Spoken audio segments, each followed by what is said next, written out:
जय हिंद साथियों, BA first year first semester Hindi का आज प्रथम पेपर हो चुका है। पेपर 101 और हिंदी भाषा और साहित्य सामान्य परिचय, जैसा कि सिलेबस में दिया है उससे थोड़ा प्रश्न हट के पूछा है, हिंदी ग्रामर से पूछा है।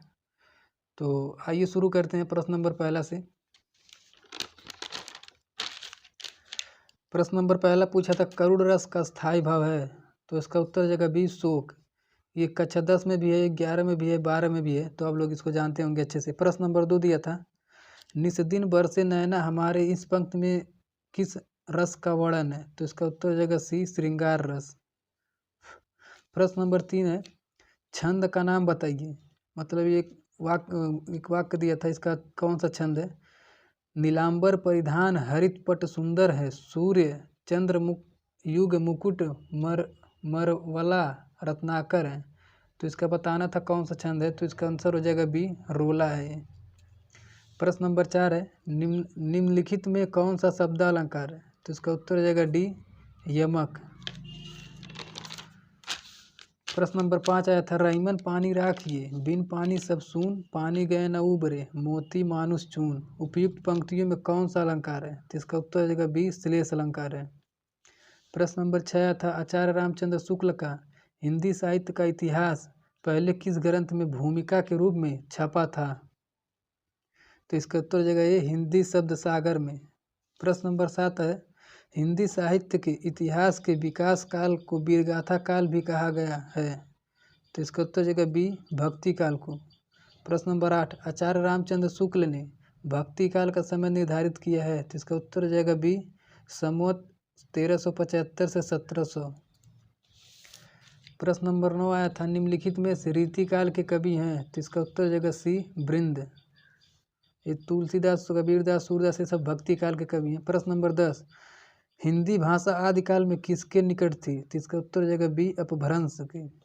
प्रश्न नंबर 11 ब्राह्मी से किस लिपि की उत्पत्ति हुई है, तो इसका उत्तर हो जाएगा उपयुक्त सभी, देवनागरी खरोष्टी और कैथी तीनों। प्रश्न नंबर 12 कौन सी प्राचीनतम भाषा नहीं है, तो इसका उत्तर हो जाएगा डी पंजाबी, ये आधुनिक भाषा है।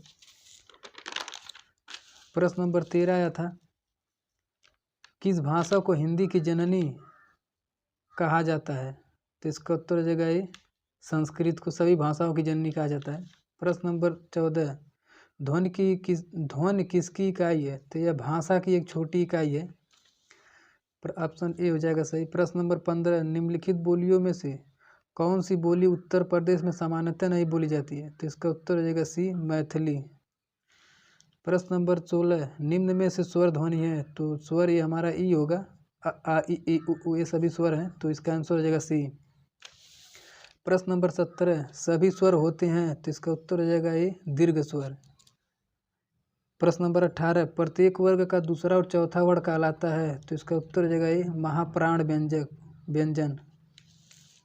प्रश्न नंबर 19 निम्नलिखित में प्रेरणार्थक क्रिया है, तो इसका उत्तर हो जाएगा ये वह सीता से पत्र लिखवाती है। प्रश्न नंबर 20 आया था सफ़ेद घोड़ा नहीं भागता, इस वाक्य में विशेषण शब्द कौन सा है, तो इसका उत्तर हो जाएगा ये सफ़ेद, क्योंकि घोड़ा की विशेषता बता रहा है, घोड़ा सफ़ेद है। प्रश्न नंबर 21 इसमें क्रिया विशेषण है, तो क्रिया विशेषण मतलब इसका ये होगा धीरे धीरे। प्रश्न नंबर 22 राम लक्ष्मण वन में गए वाक्य भूतकाल में किस भेद का उदाहरण है, तो इसका उत्तर हो जाएगा डी सामान्य भूत। प्रश्न नंबर 23 नेता शब्द का बहुवचन होगा, तो नेता का बहुवचन नेता ही होता है, तो इसका उत्तर हो जाएगा डी। प्रश्न नंबर 24 कवि शब्द की स्त्रीलिंग रूप है, तो इसका उत्तर हो जाएगा बी कवयित्री। प्रश्न नंबर 25 पुराण में इक प्रत्यय लगाने पर सही शब्द का रूप होगा, तो इसका उत्तर हो जाएगा बी पौराणिक। प्रश्न नंबर 26 आया था अत्याधुनिक शब्द में कौन सा उपसर्ग है, तो इसका उत्तर हो जाएगा अति। प्रश्न नंबर 27 राम श्याम में कौन सा समास है, तो इसमें उत्तर हो जाएगा द्वंद्व समास, जिसमें दो हाइफन के चिन्ह लगे होते हैं वो सभी द्वंद्व समास होते हैं।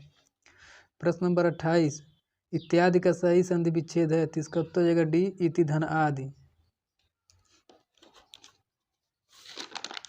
प्रश्न नंबर 29 आया था निम्नलिखित वाक्यों में से कौन सा वाक्य विराम चिन्ह की दृष्टि से शुद्ध है, तो इसका उत्तर हो जाएगा सी।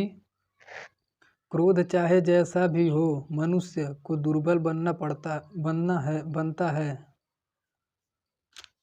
दुर्लभ बनाता है। तो इसका उत्तर हो जाएगा सी। प्रश्न नंबर 30 है, रीतिकाल को श्रृंगार काल कहा है। तो इसका उत्तर हो जाएगा आचार्य रामचंद्र शुक्ल ने। प्रश्न नंबर 31 32 का मुझे अभी आंसर क्लियर नहीं हो पाया है, जिनको भी पता हो तो कमेंट में ज़रूर बताइएगा। प्रश्न नंबर 33, प्रबंध काव्य का भेद है। तो इसका उत्तर हो जाएगा सी, प्रगति काव्य का। प्रश्न नंबर 34, गद्य की विधा नहीं है। तो इसका उत्तर हो जाएगा सी, महाकाव्य। प्रश्न नंबर 35 है, अन्य गद्य विधा के अंतर्गत सम्मिलित हैं। तो इसका उत्तर हो जाएगा ये नाटक। प्रश्न नंबर 36 भी आप लोग कमेंट में बताइएगा, 3 क्वेश्चन मुझे क्लियर नहीं हो पाया है। प्रश्न नंबर 37 है, राष्ट्रीय काव्य धारा प्रवृत्ति है। तो इसका उत्तर हो जाएगा डी, इनमें से कोई नहीं। प्रश्न नंबर 38 आया था, साहित्य का उद्देश्य निबंध है। तो इसका उत्तर हो जाएगा बी, प्रेमचंद का।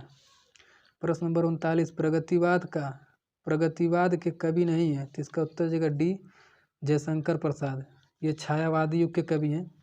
प्रश्न नंबर 40 आया था, शेर का संबंध है। तो शेरो शायर और गजल। तो इसका उत्तर हो जाएगा डी होगा इसका उत्तर, तो गजल से। तो बस इतना ही। और मैं सेकेंड पेपर का मॉडल पेपर अपलोड कर दिया हूँ, तो उसे आप जो जाकर देख लीजिए। वो कल वाला पेपर के लिए बहुत ही इंपॉर्टेंट प्रश्न है सभी। और वीडियो को अधिक से अधिक लाइक कीजिए, शेयर कीजिए, चैनल को सब्सक्राइब कर लीजिए।